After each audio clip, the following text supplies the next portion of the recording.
Olá, sejam bem-vindos a mais um programa Psicologia do Espírito Imortal, aqui pelo canal do amigo Rossano Sobrinho.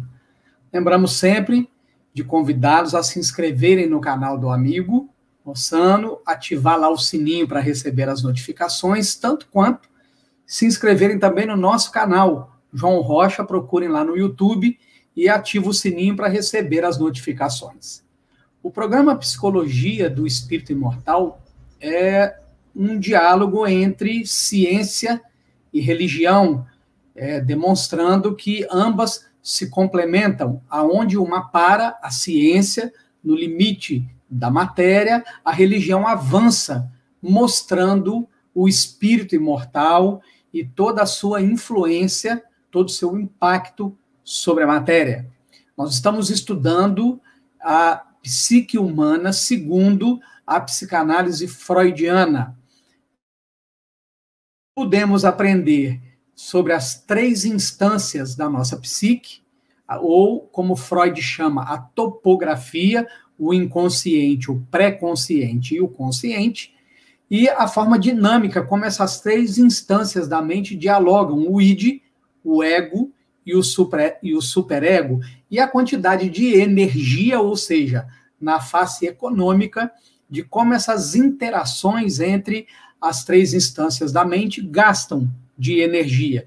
Juntando esses 3 aspectos, o aspecto econômico, que diz respeito à quantidade de energia, o aspecto dinâmico, o id, o ego e o superego, e o aspecto topográfico, o inconsciente, o pré-consciente e o consciente, nós temos aquilo que Freud denominou como metapsicologia. E nós estamos estudando o superego, né? Então, no programa anterior, nós aprendemos que o superego surge junto com o ego e como sucessor do complexo de Édipo, aquele movimento em que a criança faz em relação ao genitor do sexo oposto, o menino faz esse movimento em relação à mãe e a menina faz o movimento em relação ao pai. Ambos querem o acesso direto a esses genitores e veem no genitor do mesmo sexo um opositor. Então, o menino, para ter livre acesso à mãe, precisa afastar o pai dela. E a menina, para ter livre acesso ao pai, precisa afastar a mãe dela. É aquela cena clássica de, por exemplo, quando o casal se encontra em casa, está abraçado ou senta junto no sofá, a criança se intromete no meio, diz que está com ciúme, fala abertamente que quer separá-los e que o papai ou a mamãe pertencem a ela. Muito bem, hoje nós vamos avançar um pouco mais no nosso estudo sobre o superego. No programa anterior, nós estudamos até aqui, o superego desenvolve-se a partir do ego em um período que Freud designa como período de latência, situado entre a infância e o início da adolescência. Então, nesse período, forma-se a nossa personalidade moral e social. Nós fomos até aqui.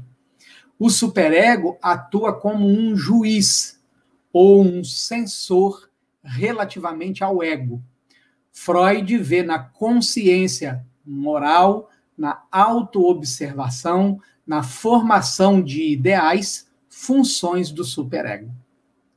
Muito bem, a primeira coisa sobre a qual nós vamos estudar hoje é esta afirmativa de que o superego atua como um juiz ou um censor relativamente ao ego. Bem, a primeira coisa que nós precisamos compreender é que a criança tem como seus professores os adultos com quem ela convive. Fica muito claro, então, que esse aprendizado é feito de uma forma muito mais direta e objetiva com o pai e com a mãe. E mais importante ainda, compreender que a criança aprende muito mais pelo que ela observa do que pelo que ela escuta. A criança aprende muito mais pelo que ela sente do que pelo que ela ouve. Assim, prestemos muita atenção. O conjunto de regras morais, a própria censura que a criança observa nos adultos com quem ela convive, é que vão se constituir o próprio superego da criança. Então vejam, olha como isso é importante. Olha como isso é importante, né? Então, a criança observa os limites da mãe, a censura da mãe, do pai. Por isso, a criança faz aquele jogo psicológico. Por isso, ela testa o adulto para entender até onde ela pode ir.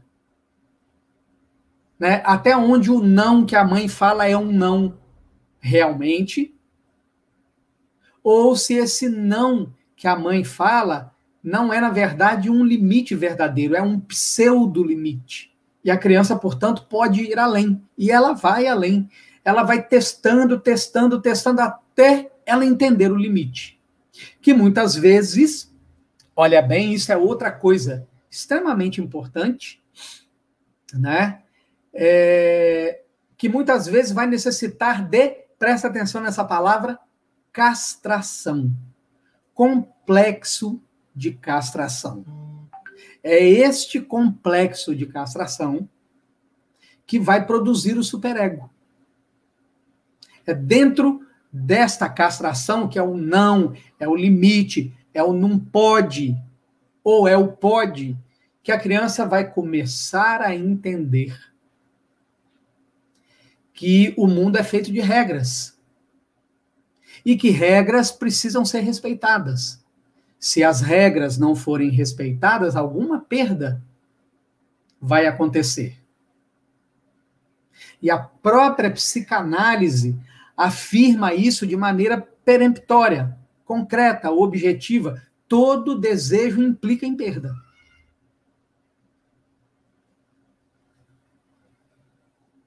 Então, muito bem. Compreendido isso, nós agora podemos ampliar um pouco mais o que nós já abordamos algumas vezes nos programas anteriores, que são os grandes conflitos que nós, os seres humanos, vivemos entre aquilo que desejamos e o que pode ser realizado na realidade. Nem tudo que eu desejo encontra viés de realização no mundo objetivo, no mundo real. E aqui, um outro apontamento extremamente importante. Vejam bem, é preciso buscar, e aí a nossa fala é dirigida aos adultos, tanto aqueles que já são pais, quanto àqueles que pretendem a maternidade e a paternidade. É preciso buscar um ponto de equilíbrio. Por quê? Vejam bem, pais permissivos demais implantam no superego dos filhos um conjunto de regras que nada tem limite. Que não existe o não. Que tudo é acessível, tudo pode. Quando se trata de estar dentro do lar, por exemplo, esses pais permissivos, mais tarde, vão ter que lidar com crianças mandonas, com crianças autoritárias, com crianças que vão exigir, vão gritar com eles, vão confrontá-los, vão xingá-los, porque esse limite não foi colocado. Pior ainda, quando essa criança for para a vida adulta, ela vai levar com ela essa falta de limite, o que, obviamente, vai causar inúmeros problemas para ela. Porque é claro que na vida social ela vai ser contrariada inúmeras vezes. E muitos casos de suicídio entre jovens que nós temos observado nos tempos atuais decorrem exatamente disto. Da falta de limite que não foi imposto na educação, no crescimento, na construção do ego.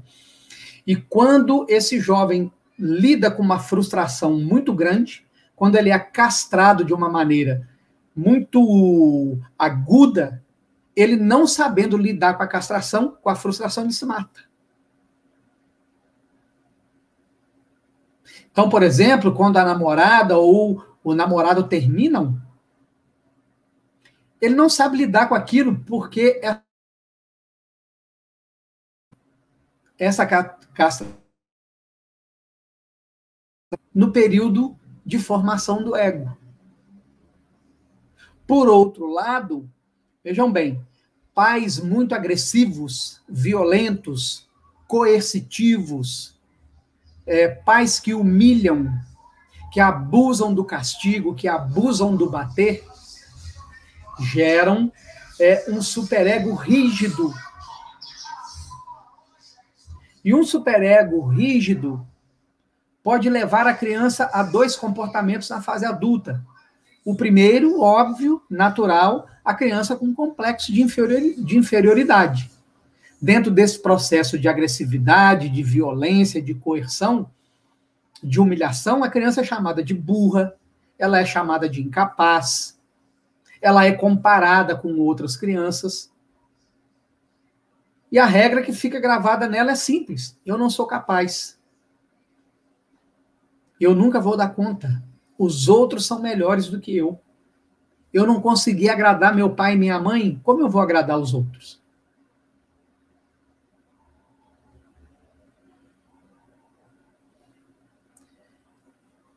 Um outro resultado deste comportamento é que a criança que é humilhada, agredida, violentada de maneira coercitiva, ela própria vai refletir esse comportamento na fase adulta.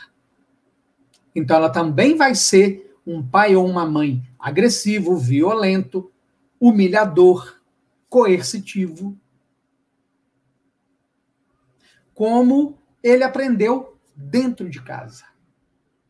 E isso vai gerar os adultos prepotentes, os adultos arrogantes, os adultos que querem que a última palavra pertence a eles, que as coisas precisam ser do jeito deles.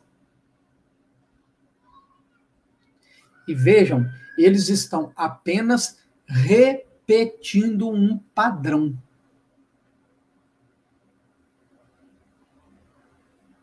E esse superego muito enrijecido, meus amigos e amigas, olha o perigo. Olha o perigo, vamos entender isso melhor. Esse superego muito enrijecido, quando o ego, por exemplo, o indivíduo está no emprego e ele perde o emprego, ou ele não consegue manter a família se desfaz. O superego acusa o ego, literalmente acusa. São pensamentos acusatórios repetitivos, que a psicanálise vai chamar de pensamentos obsessivos, que não tem nada a ver com obsessão espiritual. Obsessivos porque eles são repetitivos, é um verdadeiro bombardeio ao ego, na consciência do ego. Isso vai gerar taxas de ansiedade altíssimas, levando muitas vezes a processos de TOC, transtorno obsessivo compulsivo, pelas cobranças que o superego faz no ego. E em casos mais extremos, os processos de suicídio, porque um dos pensamentos obsessivos recorrentes é de que o ego não se encaixa nesse mundo, porque ele não foi capaz de manter o emprego, ou não foi capaz de manter a família, e que a solução para isso, já que ele não foi capaz de manter uma vez, ele não será capaz de manter nas outras vezes, então ele está fadado a entrar em empregos e perder empregos, e também está fadado a não conseguir manter a família. Então a proposta é acabar com a própria vida. É a solução. E esse pensamento, ele fica recorrente. É o superego acusando o ego de incapacidade, de ser inferior, de não dar conta de lidar com a própria realidade. Então vejam como é grave. É preciso, como eu dizia no início, alcançar um ponto de equilíbrio entre a frustração, a castração e a permissão. De maneiras que desde a infância, antes da criança entrar definitivamente na sociedade, que ela aprenda que ela não pode tudo.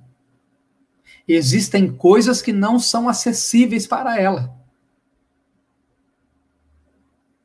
E que aprender a lidar com o não, com o limite, com a frustração, vai fazer com que na fase adulta ela lide melhor com essas coisas. Nós vemos uma geração de jovens que não conseguem lidar com a frustração, que não conseguem lidar com a castração, a quem não foram impostos limites.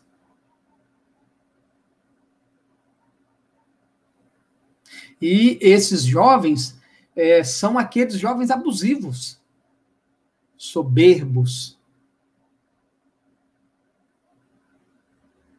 agressivos, quando estão diante de um não, de um limite, de uma frustração. Né? Então veja, olha, Freud vê na consciência moral autoobservação, como eu sou, o que eu sinto, o que eu penso, a minha visão de mundo, a formação de ideais, aquilo que eu quero alcançar, para eu ser bem aceito pela sociedade. Por isso muitos se lançam a essa correria doida de consumismo, porque está lá o superego dizendo, olha, se você não consumir, você não vai ser aceito. Não é? Então essas coisas são funções do superego. Como nós estamos percebendo, o superego é muito importante. E no próximo programa nós vamos continuar falando sobre ele. Forte abraço, até lá!